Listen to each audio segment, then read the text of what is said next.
están? Bienvenidos a un nuevo programa de En Palabras Simples, un espacio del canal del Poder Judicial donde buscamos en términos sencillos explicarles cosas que suceden en los tribunales de justicia. Hoy nos encontramos con Esteban Elías, él es profesor de Derecho de la Universidad Central y además abogado experto en temas económicos. Esteban, muchísimas gracias por estar hoy día con nosotros. ¿Qué tal, Sebastián? René, muy buenos días, un placer estar acá y conversar temas que son tremendamente interesantes y muy contingentes por lo demás. Así es, efectivamente René, periodista del canal del Poder Judicial, René Regada, nos va a contar acerca de lo que veremos en este capítulo. ¿Cómo están? Claro, tiene que ver con un fallo de la Corte de Apelaciones de septiembre de este año, de la Corte de Apelaciones de Santiago, respecto a un caso de phishing que sienta nuevos precedentes. Vamos a ver de qué se trata esto en el siguiente informe. Una estudiante fue engañada a través del método phishing y le robaron 3,5 millones de pesos desde sus cuentas del Banco de Chile en Internet. La entidad financiera amenazó con publicar su deuda en DICOM y le exigió el pago inmediato de lo robado y ella recurrió a la justicia a través de un recurso de protección. En un fallo que marca precedentes en la materia, la Corte de Apelaciones de Santiago dictaminó que son las entidades bancarias las encargadas de velar por el correcto funcionamiento de sus plataformas digitales y su seguridad. Además, consignó que contratar una cuenta corriente con un banco es un contrato de depósito, por lo que es la institución la encargada de velar por la seguridad de los montos de sus clientes y responder ante sus robos. Bueno, Esteban, me parece que este caso es muy importante, sobre todo para los usuarios, que estamos acostumbrados a que cuando contratamos un banco y abrimos una cuenta, generalmente nos ofrecen una serie de seguros y uno siempre tiene el temor de que no vaya a ser yo el que caiga en estas trampas. Sin embargo, hoy día la justicia ha dado una clara señal y dice, ojo, que acá quien se debe hacer responsable de los delitos cibernéticos que sucedan tienen que ser los bancos mismos, ellos tienen que resguardar la seguridad. Sí, bueno, efectivamente yo creo que el fallo de la Corte se hace cargo de una situación que hoy día se vive en nuestro país y en el mundo en general, que es el uso de plataformas digitales para hacer una serie de transacciones financieras, pago, uso de tarjeta de crédito, pago a proveedores, en fin. O sea, los bancos hoy en día han ido abandonando el medio de pago tradicional, ¿no? Que uno iba o pagaba con efectivo o con un cheque, y hoy día las plataformas digitales son ampliamente usadas por los usuarios, ¿no es cierto? Y eso, como contrapartida, ha abierto la puerta a otra forma de cometer delitos, ¿no? Que son los delitos informáticos, delitos de fraude financiero, en que se producen vulneraciones a estas plataformas digitales que usan los bancos y otras instituciones financieras para afectar y apropiarse indebidamente de los fondos de los clientes y usuarios de este sistema, ¿ah? Entonces aquí hay un tema muy interesante que deja planteada la Corte y en definitiva es entender de quién es la responsabilidad frente a un fraude de esta naturaleza. O sea, aquí tenemos un caso de un fenómeno que se conoce como phishing, en que una persona de manera fraudulenta le obtuvieron los datos y eso generó como consecuencia la apropiación ilegítima de fondos de ese cliente.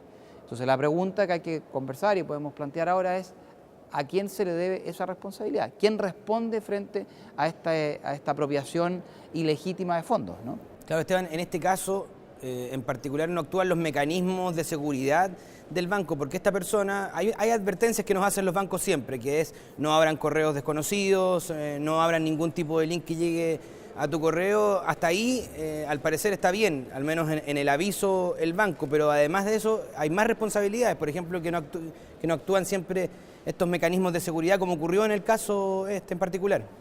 Bueno, lo interesante es, de alguna manera, es que está muy bien que los bancos envíen estos avisos a sus clientes, pero de alguna manera lo que la Corte dice en el fallo es, ojo, no por el solo hecho de tú enviar un aviso, no por el solo hecho de tú alertar a tus clientes, vas a quedar inmediatamente liberado de responsabilidad cuando se produce una situación de esta naturaleza, ¿ya? ¿Qué es lo que dice la Corte? Dice, mira, tú como banco, como custodio de los fondos, tienes que adoptar un extremo cuidado. Y ese extremo cuidado tiene dos consecuencias. Una consecuencia, podríamos decirlo, jurídica, que tiene que ver con la culpa más gravosa, que es la culpa levísima, que es la que tiene que adoptar el banco. Pero por otro lado, le dice al banco, le dije, ojo señor, cuando usted tiene implementado una plataforma digital para el uso de los medios de pago, es usted el encargado de tomar todos los resguardos para que este tipo de situaciones no se produzcan. Y ahí tenemos también el caso de los seguros que podemos conversar. O sea, el hecho de que a ti te exijan contratar un seguro y que esa persona eventualmente no lo contrate, tampoco significa que el banco quede liberado de responsabilidad, por ningún motivo, porque la Corte es muy clara en decirle que es el banco el encargado de preocuparse que la plataforma funcione de manera confiable, segura y sin ningún tipo de vulneraciones, que fue lo que ocurrió en este caso en particular. Sí, en ese sentido es como, si uno lo ve desde ahora, viéndolo desde el punto de vista ya con este fallo, porque lo encuentra lógico, porque efectivamente, si al final son los bancos quienes manejan las plataformas, son ellos quienes además nos han incentivado el uso de ellos, porque efectivamente es mucho más cómodo para todos, es mucho más fácil, se hace mucho más simple un millón de trámites. Y por otro lado también, nosotros cuando dejamos nuestro dinero en sus cuentas, en las cuentas de ellos, nosotros estamos haciéndolos a ellos cargo de nuestra plata, que al final es muy importante, obviamente, para todos nosotros en lo que nos desenvolvemos en la vida. Exactamente. Con dinero. Bueno, siguiendo con ese análisis, la Corte le dice al banco, le dice, ojo, le dice, ustedes como banco no solamente tienen una obligación de cumplir con el mandato de pago, ¿no? Ustedes tienen una responsabilidad como custodio de esos fondos. Y al custodiar esos fondos, al resguardar los fondos, que, ojo, no nos olvidemos que nosotros, como usuarios del sistema, pagamos por esa custodia de fondos. Claro, exacto. ¿No es cierto? Pagamos, porque es un contrato de depósito remunerado a través del cobro de comisiones y otros cargos.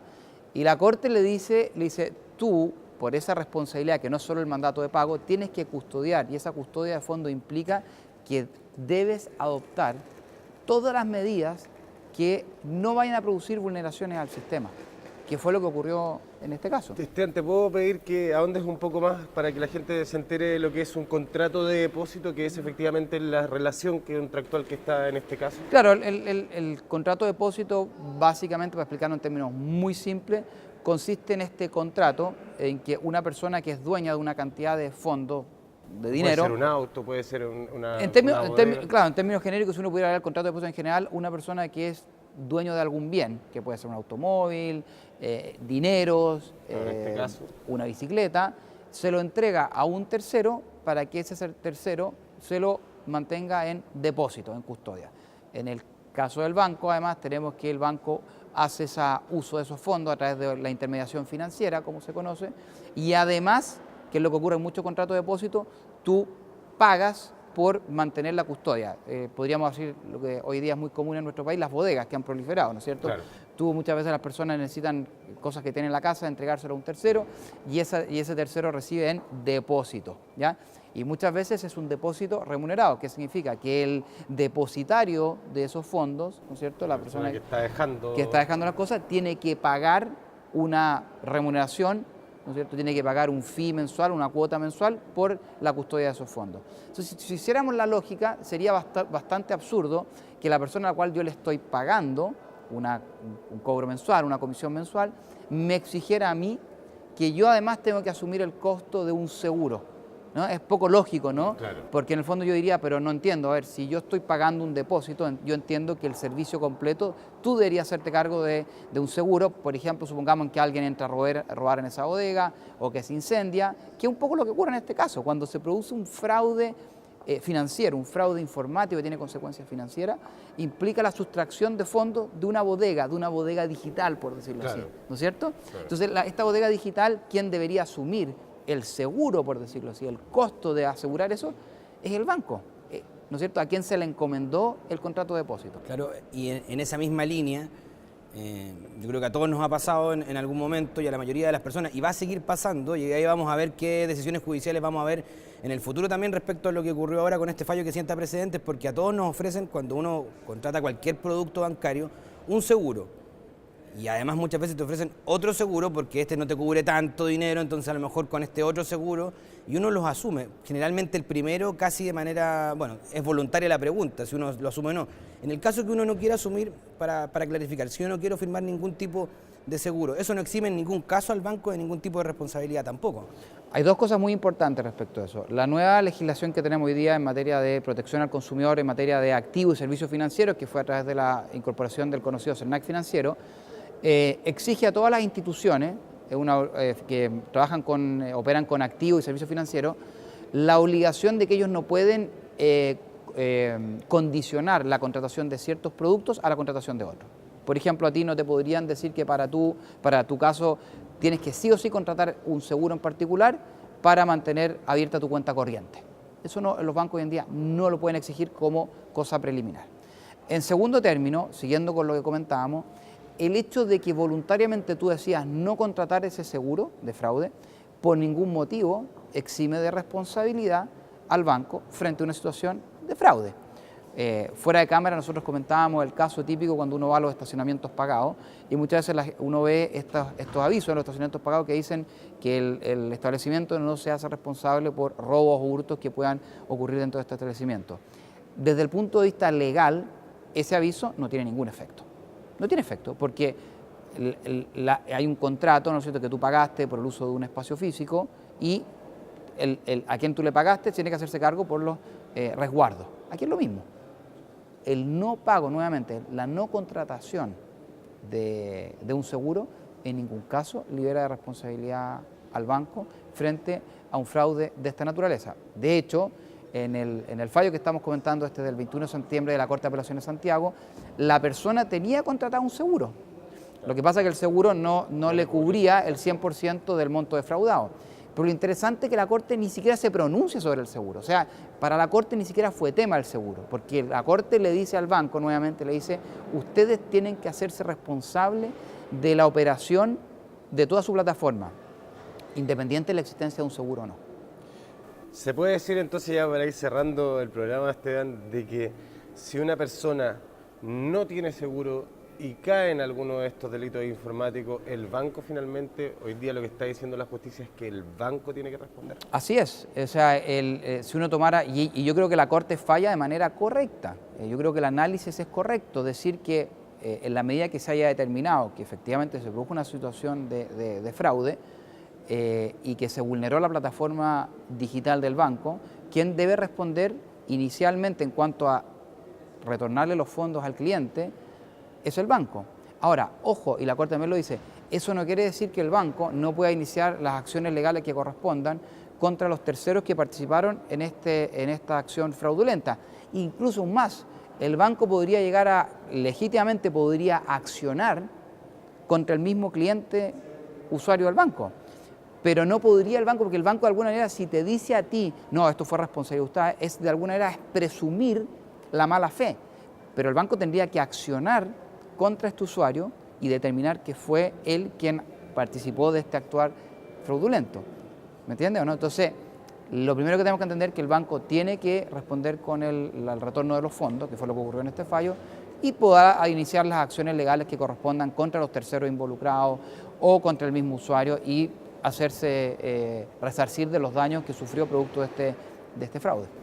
Esteban Elías, profesor de Derecho de la Universidad Central, muchísimas gracias por estar hoy día con nosotros. Muchas gracias, es un placer de compartir importantes eventos de este tipo con ustedes. Y René Arriagada, periodista del canal del Poder Judicial, también me despido de ti. Quedamos un poquito más informados sobre un tema muy importante por lo demás. Así es, y a ustedes como siempre dejarlos invitados a que visiten nuestra página www.poderjudicialtv.cl. Que estén muy bien.